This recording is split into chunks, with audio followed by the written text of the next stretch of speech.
Hello there. I had written a little piece about property tax reform, which I wanted to share with some of you, my fellow New Jerseyans.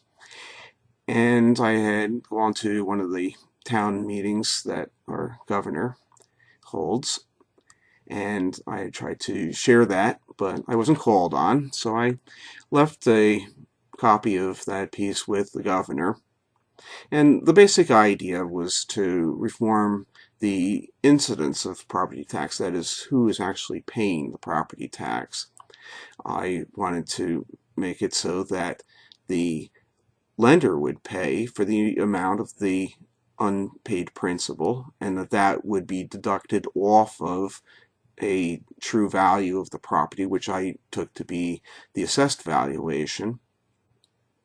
Certainly as far as taxes, that's what the towns deem to be the proper valuation.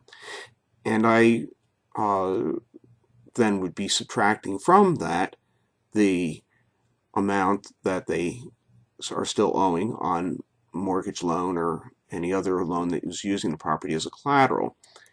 And then the property tax rate gets applied to that. So I handed that off to the governor, and I finally got a response from him that he calls an electronic response. I don't know whether he or one of his staffers produced it, but completely missed the point. It was blathering on about how he was helping to reduce taxes and uh, cutting the cost of government, uh, which was completely beside the point. So I tried to correct him at the next town meeting that I could attend, and again, wasn't called on. So I tried responding to him by email, and the way he constructs things, it didn't get through, which is kind of strange for somebody that's trying to be open and hear what the people are saying. So I'm going to share with you now my response, which did not get to the governor. So, dear Governor Christie, thank you for your electronic response, but it did not have anything to do with the type of reforms I am proposing, except the common subject of property taxes. I had hoped to clear up the confusion publicly at the Piscataway Town Hall, but I was not afforded that opportunity. Perhaps this missive will help you or your staff for handling this correspondence understand what I am trying to accomplish, why your reforms fail to accomplish them, and why my reforms are, I dare say, far more necessary than yours. First of all, I am trying to end the inequitable imposition of taxes on residents who are, in almost all cases, homeowners rather than homeowners. Property taxes should be imposed on the true owners of the property and on the true value of that property to those owners. In the case of a property purchased with a mortgage loan, the true owners are both parties to the mortgage, the resident being the mortgager and the lender being the mortgagee. The true value of the property to the resident is the true value of that property minus the principal remaining on the mortgage loan, customarily referred to as the equity when the true value is taken to be the market value at any particular time.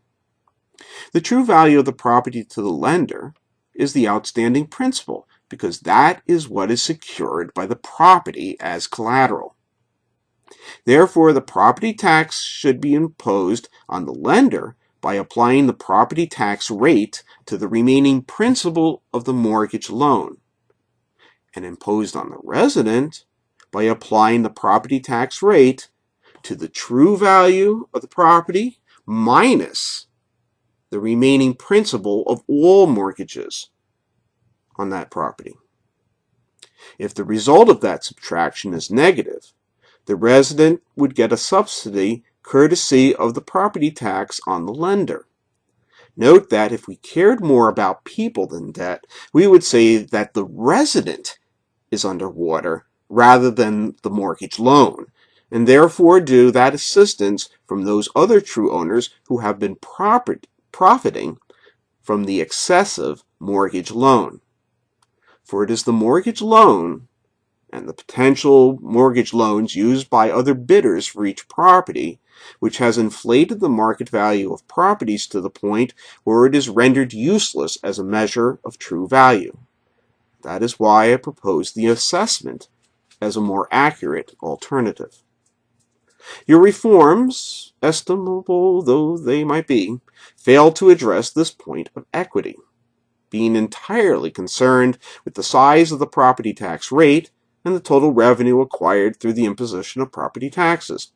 In fact, even if you abolished property taxes, obviating the specific form of inequity with which my proposal is concerned, another form of that inequity would remain.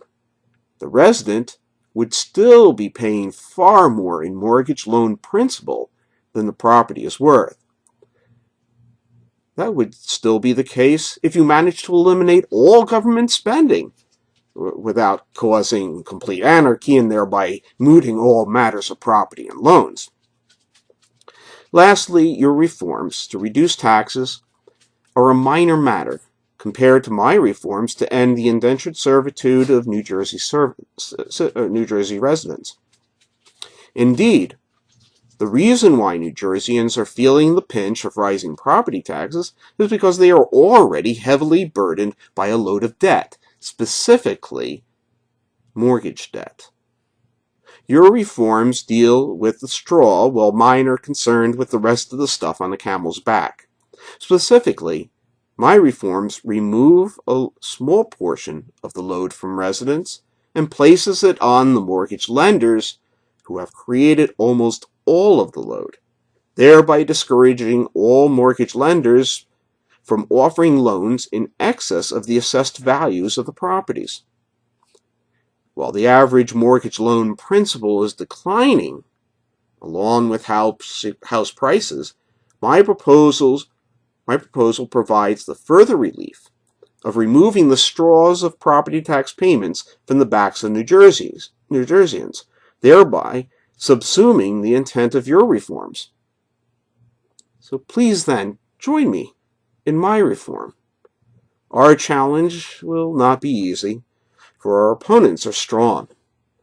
Arrayed against us will be the money lenders who have lately conquered both industry and government. For we will be striking at the foundations of their massive power. All we have is the stone of truth, the sling of logic, and the justice of the Lord of hosts. But of such is the battle won. And then I signed it, sincerely, Carl Peter Clapper.